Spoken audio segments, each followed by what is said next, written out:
The thing struck suddenly, causing a series of disasters that seemed to have no origin. Dan Barton took his ship into the spaceways and knew that only he sought some mysterious, unknown menace. There had been no wars for centuries. Now nature herself seemed to be revolting. Floods were widespread. Rescue units were working desperately. The president met with Congress. Army, Navy, and Space Force held a serious conclave to discuss the reports of world scientists. Report from science advises that the trouble is a disturbance from the vicinity of the moon. We will have to scout the reason. I'll notify Spacefield. We'll get a ship aloft at once. Major Dan Barton was put in charge of the search project. With him were co-pilot Lieutenant Joe Turk and navigator Lieutenant Larry Cotton. Are we all set, boys? Take it away, Dan. Blast off! The nearer the ship went to the moon, the more it seemed buffeted in space. This is the craziest trip ever, Dan. You're not kidding, Turk. I'll have trouble setting her down if this keeps up. The moon itself they found in the grip of violent quakes. Keep at your stations, men. We may have to blast off to keep from crashing. Major Barton reporting to Earth. Moon is in throes of violent quakes. They could be from power guns, but no enemy is sighted. Earth to Moon, hold everything, Major. We'll send an armada to take over. Suggest sending the armada, but holding here on the moon, sir. For what reason, Major? Would like to do more scouting around Venus before sending an armada. Will advise. Permission granted, Major. Keep in touch. Are you nuts, Dan? Do you want us to fight a war all by ourselves? I want to avoid a war if possible. All we need is the armada out here and anything can happen. With all respect to you, Dan, I'd say you're plumb loco. We'll see, Larry. We'll see. Dan Barton headed his ship towards Venus and... Why don't we turn back before we've blasted out of space, Dan? We're going through that cloud band if it kills us. We've got to know what's causing all this.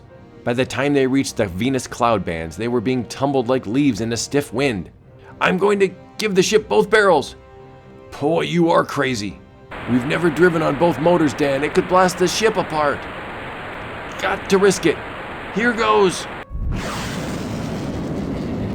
With a roar that strained every rivet and weld of the ship, the huge motors spewed their power and the craft steadied, making headway through the band of heavy fog. Coming into the spaceport, Dan's ship soon found a reception.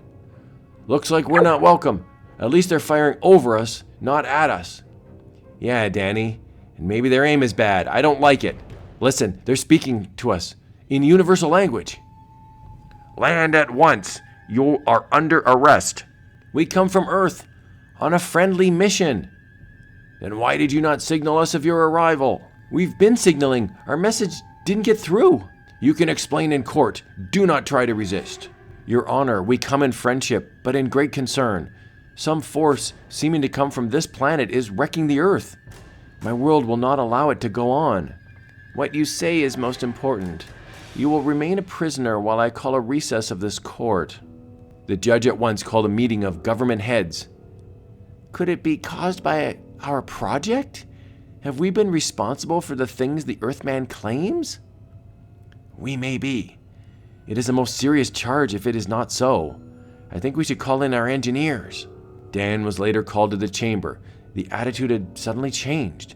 An engineer spoke to him. Our project is to try to change the angle of inclination of Venus so that the sun may eliminate our constant fog. We had no idea it was reaching Earth. In the future, we shall shoot all power toward the sun from a lower point. Please accept our sincere regrets. Furthermore, a commission will go to Earth to assess the damage our work has caused. May we have the pleasure of entertaining you here? Thanks, but it is important to get back with the good news. I believe I should start back at once. Reporting to Earth that all is well. Scientific project cause of trouble. Now being corrected. Congratulations, Major. You've saved us from a serious error. Perhaps you've averted a war. Who knows? Doggone it, Joe. I sure wish I had stayed for the entertainment. I hear the Venus girls are out of this world.